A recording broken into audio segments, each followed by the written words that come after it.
Welcome to the Deep Dive.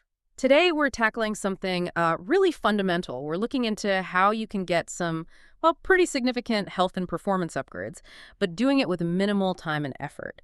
Sort of setting aside that old idea that success has to mean struggle, pain, and burnout.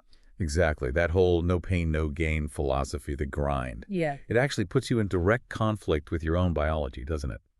So what we're diving into today, looking at the source material, is this smarter, not harder approach. It's really a framework for, let's say, biohacking your body's own automatic operating system. Right, and we really have to start there, defining that system, because it's running the show, whether you're aware of it or not. The sources call it the MeatOS, your body's invisible, sort of autonomous operating system. Yeah, and the key thing about this MeatOS, it's incredibly fast, primitive almost. Your conscious mind, the part you think of as you, it's really just like an app running on top. There's research suggesting the body actually starts acting maybe 300 milliseconds before your conscious brain even knows what's up. It's ancient, it's fast, and it's, well, very reactive. And that reactivity, that self-serving nature, that brings us right into the core conflict, doesn't it? The laziness principle. Every single cell you have, it's basically programmed by millions of years of evolution to use the absolute minimum energy it needs to survive. It's not just about saving fuel. It's why changing habits feels so hard. If doing something better takes energy, and your MeatOS thinks you're low on power, it's just going to prioritize, staying put. Yeah. Preservation. Okay, so you've got this system that's hardwired for survival and, frankly, maximum laziness, which kind of explains why collapsing on the sofa to binge Netflix feels like the safest, lowest energy choice after a long day. Precisely.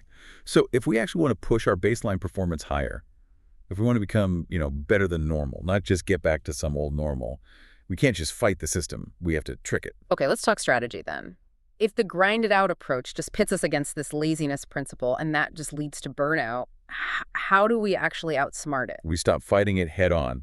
We start using signals. We focus on two specific inputs that this fast reactive MeatOS really understands. Yeah. It's almost like its secret language. Okay, so the first input. It's about how quickly an intense stress hits. That sudden intensity, that shock. It basically screams to the body, danger, now. Respond. Laziness is not an option here. Right, a sudden jolt. And the second input is how quickly you return to being calm. That fast recovery is crucial. It stops the system from freaking out, going into anxiety mode or metabolic panic. That's where energy just gets drained away. So a short, sharp stress, then boom, back to baseline immediately. Exactly. And what that does is it programs your body for energetic flexibility, efficiency, resilience. Some spiritual traditions might even call it equanimity, but we'll get to that. Okay, that makes sense. So that leads us straight into the first practical step, which is all about leverage, getting the most bang for our buck. Right. And the biggest leverage, it comes from stopping the drain first. It's actually way easier, and you feel the results faster if you stop doing the things that are actively making you weak or tired than starting new, hard things to make you strong. So, step one is just remove the friction. All right, let's break down that friction. What are these big energy drains? The sources mention mineral robbers first. Yeah, we're talking about antinutrients here. These are basically plant defense mechanisms. First up is phytic acid. You find it in loads of nuts, seeds, beans, legumes, whole grains. When this stuff hits your gut, it literally grabs onto essential minerals, calcium, iron, magnesium, zinc, and forms something called phytates. Once they're bound up like that, those minerals just pass right through you. You don't get to use them. Wow. And that's a kind of silent, chronic drain, yeah. Especially with all the plant-based processed foods being pushed now, often using cheap nuts and grains. And you mentioned almonds are singled out as being particularly high in phytic acid. Among the common nuts, yeah, they're noted as offenders. Then you've got the lectins. These are another type of plant defense protein. They tend to stick to the carbohydrate molecules in our gut lining. And that causes this sort of low-grade chronic inflammation. You find lectins in grains, legumes, and importantly, nightshade vegetables. Nightshades. Okay, so we're talking white potatoes, eggplant, peppers, tomatoes. Getting rid of those, I mean, that's a pretty big lifestyle shift for many people, isn't it? It can be, yeah. But you hear anecdotal stories, and some sources mention people finding relief from things like joint pain or arthritis just by cutting out nightshades. It really speaks to the power of just removing that friction, doesn't it? Absolutely. So if plants are robbing minerals, the next friction point is maybe even more direct. It's actively messing with our energy production. Omega-6 fatty acids. Hmm. The sources dramatically call them the hibernation fat. Okay, hibernation fat. We need a little bit of omega-6, right? But the issue is the massive overload in the modern Western diet, coming mainly from cheap processed oils, corn oil, sunflower, and especially soybean oil. I read that soybean oil alone can be nearly a fifth of the calories for a typical American. That's huge. It's staggering, and the biological cost is, well, it's pretty scary when you dig into it. When these oils get heated or oxidized, like in cooking or processing, they create a ton of free radicals, these damage DNA. But the really critical thing, according to the material, is how omega-6 messes with a component called cardiolipin right inside your mitochondria, your energy factories. This interference essentially signals your whole body to shift into a low-power kind of hibernation mode. That's a really powerful claim. Hibernation mode. You even mentioned a study, the Sydney Diet Heart Study, linking higher vegetable oil intake to a 62% increased risk of premature death. How can something so common be that bad? It seems to be the slow burn, the constant, chronic, low-level damage to the mitochondria over years, decades even. It's like throwing sand in your engine, slowly sabotaging your power supply. So getting rid of these seed oils, it's presented as a really fundamental act of self-preservation. Okay. Let's wrap up this friction phase. We've got anti-nutrients, we've got omega-6. What about proteins? Low-quality proteins are also listed as a drain. Yeah, the focus here is mainly on industrial poultry, so factory farm chicken and turkey. The fat in these birds tends to be really high in omega-6, so you're basically reintroducing that hibernation fat you just tried to cut out. It's also linked, apparently, with higher levels of something called amyloid protein. Think of amyloid like sludge clogging up your cells, little garbage incinerators, the lysosomes. If those incinerators get clogged, your cells just become sluggish, inefficient. Okay. And the last friction point mentioned is dairy, specifically A1 casein dairy. Right. The issue highlighted is A1 casein, which is the main protein in most conventional industrial milk. When it breaks down, it creates a byproduct that can apparently activate opioid receptors and also increase inflammation markers in the gut.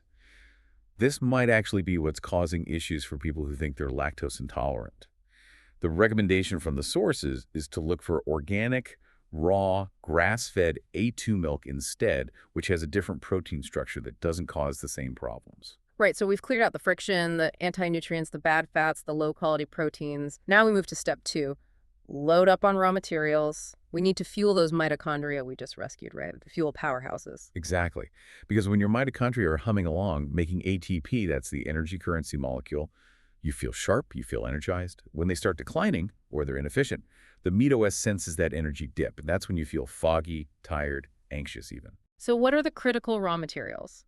The sources emphasize the DEC vitamins D, A, K, and E, fat-soluble. So you need to have them with fat to absorb them properly. Yeah, and vitamin D3 is presented as incredibly important, maybe the most important, but there's a big catch. You can't just megadose D3 and calcium. If you do that without its partners, you risk calcium ending up where you don't want it, like in your arteries, your soft tissues. Calcification. That's why D3 absolutely needs to be paired with the vitamins A, K, and E. Okay, and vitamin K is positioned as the crucial traffic cop for minerals. That's a great way to put it, specifically vitamin K2.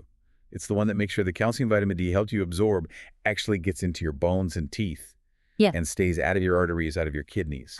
So it helps prevent things like calcified plaque and kidney stones. Without K2, taking D3 and calcium could actually be harmful. Wow, okay.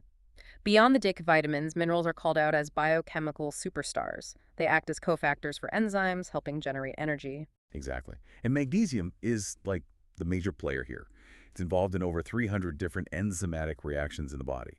Absolutely essential for making energy, controlling blood sugar, relaxing muscles. The sources we looked at suggest aiming quite high for optimal function, maybe 500 to 1,000 milligrams a day, but split into doses. And there's also a warning about the delicate balance between copper and zinc. This is a really good example of how more isn't always better, especially with supplements. Taking too much zinc, which is pretty common, can actually deplete your copper levels quite quickly. And copper deficiency, it's subtle but nasty, linked to things like low sex drive, lower resilience to stress, even premature gray hair. So these trace minerals, they need to be in balance. A common starting point mentioned is around 1 to 3 milligrams of copper for every 15 milligrams of zinc. Okay, so we've removed the drain, the friction, we've loaded up the raw materials, fueled the engine. Now we get to the really interesting part, maybe. Applying that smarter, not harder idea to exercise itself. The sources claim that shifting away from, say, A traditional 45-minute daily workout could give you back something like 20,000 hours over your lifetime. That's almost 10 years of full-time work just from exercising smarter. The time saving is potentially huge, yeah. But it's also about effectiveness, getting a bigger signal with less input. Let's start with the strength hack. It relies on tricking proprioception. Proprioceptors, those are the body's safety sensors, right? They put fake limits on your strength based on how stable things feel, how fast you're moving, basically fear of injury. Exactly. If you try to lift a heavy weight and you wobble, your proprioceptors sense that instability, that acceleration, and they hit the brakes, limiting how much force your muscles can actually generate. So the hack is to remove or change that acceleration signal they're sensing, to push the muscle harder without triggering the alarm bells. That's the idea. You want maximum muscle output without the internal safety governor kicking in. Okay, how? The sources mention resistance bands being potentially 3 times better than free weights for muscle growth.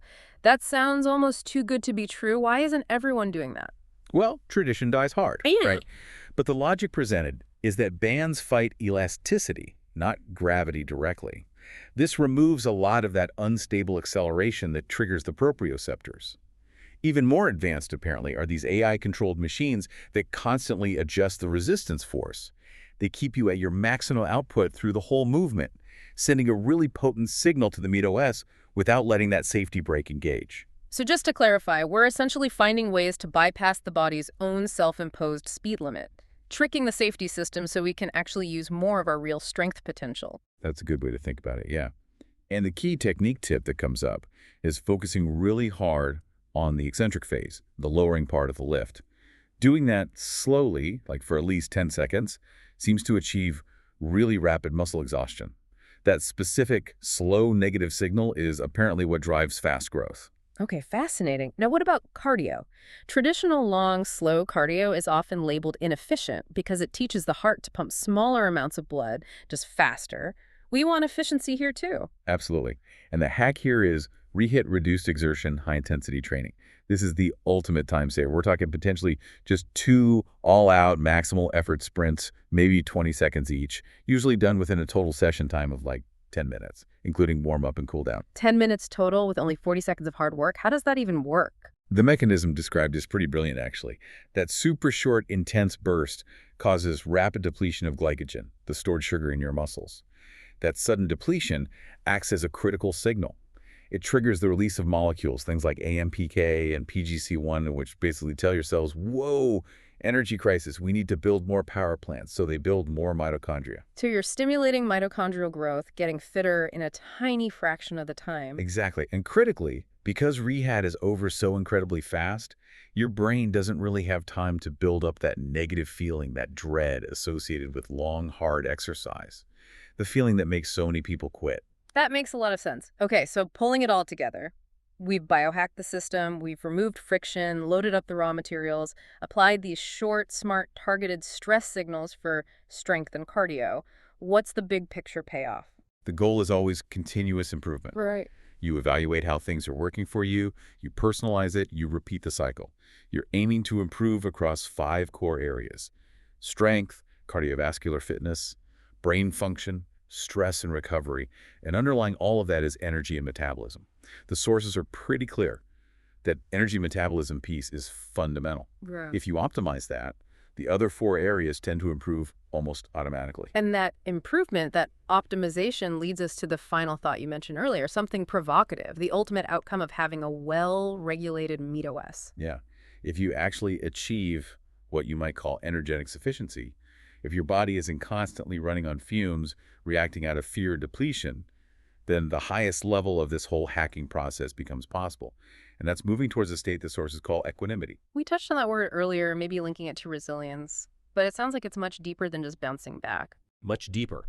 When you have enough strength, enough energy, enough internal stability, you can actually strive for this profound mental serenity. Equanimity is described as the ability to stay in control of yourself, stay perfectly composed, internally balanced, no matter what kind of chaos might be swirling around you externally. You stop just reacting to things based on fear or lack. You start operating from a place of genuine internal power and, well, energetic abundance. And that, according to the sources, is the ultimate payoff for hacking your biological laziness.